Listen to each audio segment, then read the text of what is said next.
Hello, good evening, ladies and gentlemen, boys and girls. We are back at it again with One Piece greatness because we had a break for a week, and even though this chapter has no red hair wonder Shanks, so my heart and soul is weeping. This chapter is, of course, very interesting nonetheless. How Slytherin is moving in the shadows. Who's a who? Assassinating all the Vegapunks. Who is running the show behind the scenes?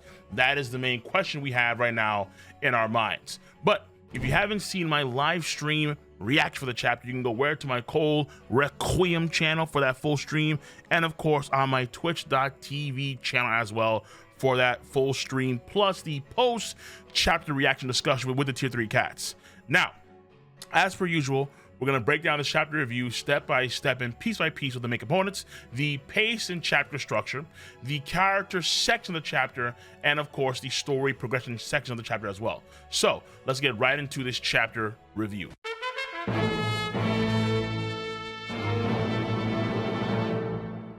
Numero uno, the pace and chapter structure. This chapter has a total of 5 parts to it. Number 1, the Fabio phase on Agate Island with Sentomaru in conjunction with a flashback refresher.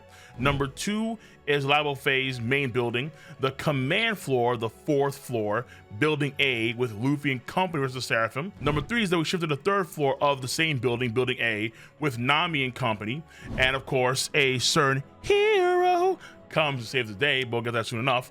Then we have number 4, a shift to the 3rd floor building C with Usopp and company versus as Snake. And then finally, we have a shift to the now stated basement floor, the old Devil Fruit Research Laboratory where Vegapunk and CP0 are being held hostage at. Of course, some very spooky business. So, overall, the pace of the chapter was pretty clean.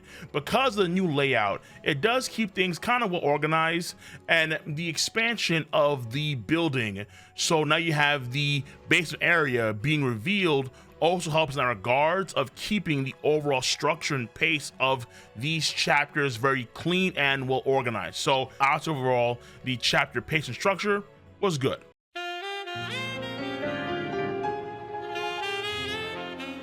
Now, next, number 2 we have, of course, is the character section for this video. Not that robust at all, but nonetheless, there's material here. So number 1, we have Sentomaru. Sentomaru has the leadership, insight, and compassion to order the civilians to leave Agate Island because of the events of Ohara, and these events could happen here again on Agate Island. So it was a very smart decision on his part, especially without getting any orders from Vegapunk himself, the main Stella body. So Sentomaru, overall good stuff there. Number 2 is Kaku. Kaku's Tempest Kick slaughter move has improved from the first time we see it in chapter 401, to where now we actually see him initiate the barrage of Rankaku Tempest Kicks in a larger combo with a larger Tempest Kick. So keep in mind that Kaku, among the old CP9 squad, he is the best at swordsmanship. And so you can argue, in some sense, his swordsmanship / Kempo has improved.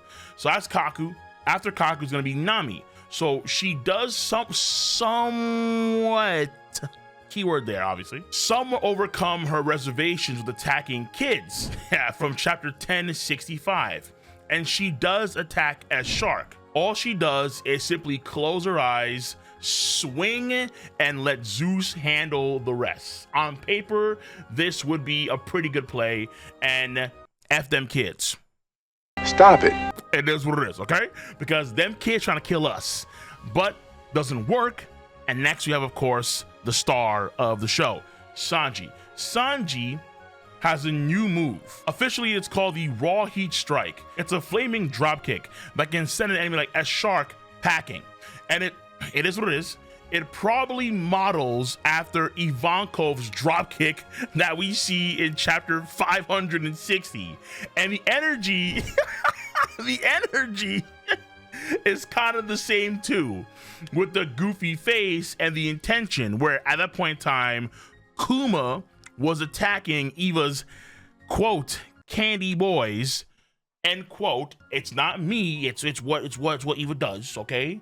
His candy boys. And in Sanji's case, he's protecting the foundation of the Sanjitution, as he calls it in this chapter, Nami. But of course, that's not the most important thing here. What's the most important thing here is that Sanji, menacingly, does have his eyebrow transform back into that Germa 6. Now, whether or not he's self-aware of this happening, not clear at all. However, it is kind of clear, considering the menacing face, that the trigger is probably rage and the intention to do significant harm, which of course is overly abundant when anyone attacks Nami. Duh.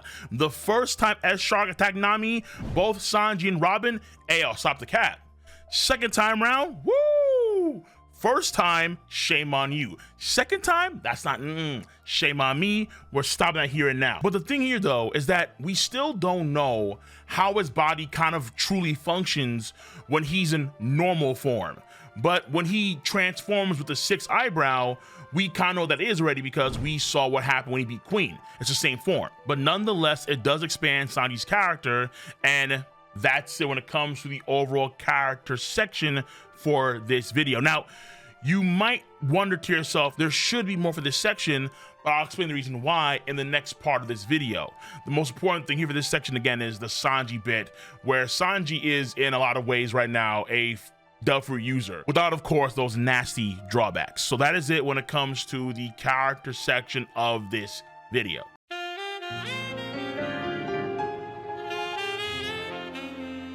Now we have the story components of this video. And number one, cover story. Judge and Caesar Clown have finally stopped fighting. Their flashback is seemingly over, and both of them realizing, hold on, this is all that bastard Vegapunk's fault. So does that mean anything for, let's say, this arc? Probably not, honestly. But it was interesting because the cover story was somewhat aligning with the current events of this arc. And that's the first time we've seen that kind of play out. But in theory, the cover story is happening in the past. Wano Country is still going on. So maybe they do pop at some point later on this arc. Maybe. But at the bare minimum, I can expect that Caesar Clown and Judge are going to once again team up. That's the first of the story. Number two, Santomaru is aware of Ohara's truth. Now what's, let's say, like colloquially known throughout the world, where Ohara were doing research into forbidden knowledge to destroy the world, but more so they were destroyed by trying to find the truth of the world itself, define the world government, and then they got killed for that. So I'm guessing that Vegapunk told him what really happened, which is why, again, he knows the truth, unlike most common folk. And of course, the insight will begin the stages of evacuation for the civilians. After this, number three, Luffy and company are having a hard time dealing any meaningful damage to the Seraphim because of their Lunarian bodies. Now, Shaka does reveal that it's Albert, King the Wildfire's blood, that has augmented the Seraphim, but nothing else so far, meaning that my thoughts on, let's say, them also having like giant's blood, which could explain why they're bigger than normal for their ages, well, that's kind of looking less and less and less likely. King the Wildfire is a like stupidly big dude, as big as an actual 2-story house, unironically, and so kind of seem like their unusual size right now, at least I'd say it just comes from that and that alone. But the main thing here, of course, is not their size, but the unique properties of their lion bodies. Very, very tough. However, keep this in mind, because I always refer to it, and it's kind of important here, where during the fight against Zoro and King in 1035, King was deliberately blocking Zoro's attacks at one point in time, even though he had the fire on his back. Now, Zoro calls him out for this, and this might be a thing that does resurface here when we have Luffy and Zoro who can utilize Conqueror's Haki infusion. So the Lunarian durability could be limited in some way, and or it's related to Conqueror's Haki that seems to actually damage them, or just more attack power in general given by said Conqueror's Haki. So there are certain things that could be happening in the near future, but keep in mind that it is somewhat implied that Zoro was going to damage King despite the flame being on. But that could also simply be just King being mentally touchable. have to wait and see. We have to wait and see. And also, in this part too, Shaka just leaves because he has a good idea of where the Stellar Body is. I would have said somewhat sus until the end of the chapter, obviously. But after all this, we have Nami and company in trouble, but Sanji comes in there and again saves the day. So we find out that it was S-Shark who was the one that was attacking Nami and her clique. Edison is now damaged, and what that means in the future we'll find out soon enough, but he's not dead. And then Sanji heard Nami screaming from the last chapter and ran immediately over to help her, proudly announcing his Sanji-tushin, which I think is excellent. Of course, I would slide in Robin for Nami, but hey, listen, the Cole Constitution and the Sanji-tushin, I think, is as good as Ebony and Ivory. I have no qualms, I have no issues. So Sanji in 1075 was in the right building, the B building, and on the second floor, which does seem further away to Nami and company than Luffy and company were in the last chapter when they heard Nami scream. But even if Sanji normally wouldn't have heard Nami scream, he still would have heard Nami scream because of the observation haki. Remember, he even heard the teardrops of Tashigi dropping in chapter 680 and then rushed over to help her. So this could low-key be a play on, once again, Sanji's observation haki prowess. And then of course, we already covered Sanji's eyebrow transforming in the character section of the video, where it's now back into a 6, and in a way, like his different ability. Now after all of this, we finally see Lilith's bubble gun in action. The bubble gum of the bubble gun is very tough stuff apparently, and these bubbles do retain the properties of the sea, like a more malleable, expanded air version of Kairoseki, which is very interesting here. And the Seraphim, with their green bloods, are technically confirmed devil fruit users, therefore they are subjected to the same devil fruit user boons and bust. It is what it is. But this is low-key kind of scary too, because these bubbles are likely, very likely, the same ones that the PX Model 3s have in 1074, meaning that not only is this, let's say, the ultimate shield, but they also have devil fruit user suppressing capabilities, a very useful feature, let's say, against armies that are comprised of devil fruit users, like the Beast Pirates, for example. Now, of course, that's out the window, but to be fair, in the future, when there's gonna be a global war, there is going to be a lot of fruit users involved, but the PX Mark IIIs can suppress them with these bubbles. And even though they're bubbles and really, really light, they can kind of just sit there and be used as like weapons. So Frankie just grabs the one that lit the fire, the first one, and just kind of dumps it on S-Snake for a short period of time. This is very similar. If you actually recall, here we go. Here's where we have to test your One Piece knowledge, okay? Because you see here in chapter 240, when the Strides first enter Skypiea, Conus' father talks about the island clouds and the sea clouds, and he explains how one of the main materials or minerals that comprise sea clouds and island clouds is something called pyroblin, which is actually an ingredient within Kairoseki sea stone.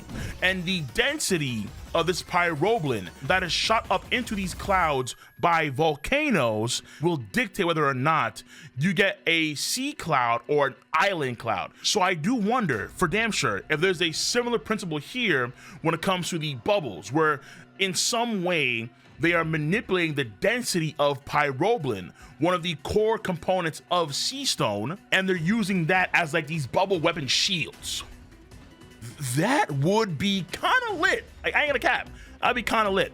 But whether it is or is not, it's not being cute, because Frankie, Lilith, and Usopp get clapped by S-Snake. Though Frankie semi, because Frankie is still halfway not petrified. So maybe Frankie can do something to save Lilith and Usopp, and maybe even York, but for the time being, they're kind of in a tough spot. But of course, who's in an even tougher spot is Shaka the Good, because after realizing where the Stellar Body could be in the old Devil Fruit Research Lab, click, click, bang, and Shaka is, are they dead or not? Not too sure, but somebody was in the shadows lurking. Who's a who, we don't know. Many theories out there for damn sure, but Oda is doing a good job keeping this whole thing a big mystery. And that is it when it comes to the story progression components for this chapter.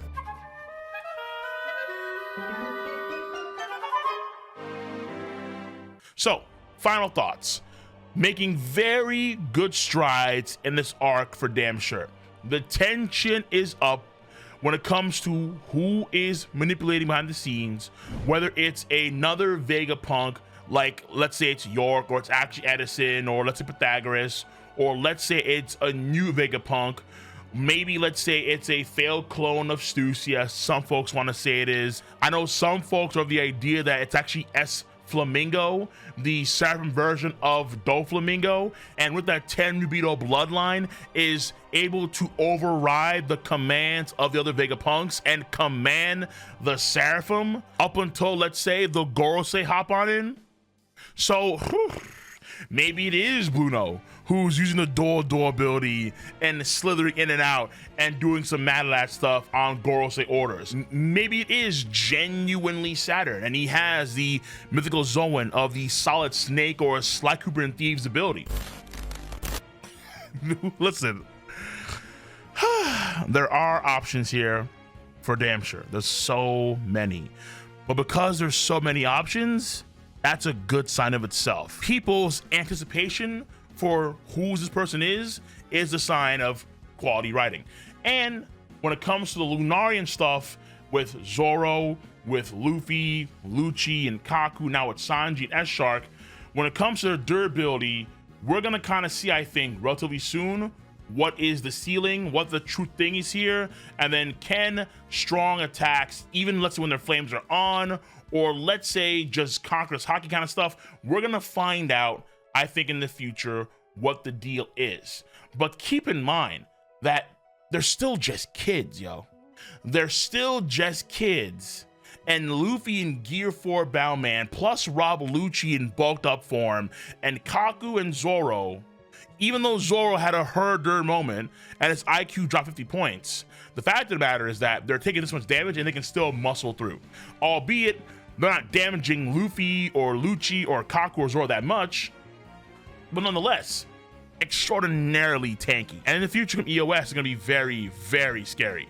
So, on that note, this chapter in my book, I'm gonna give it a 7.5 to 8 out of 10 for this week of One Piece.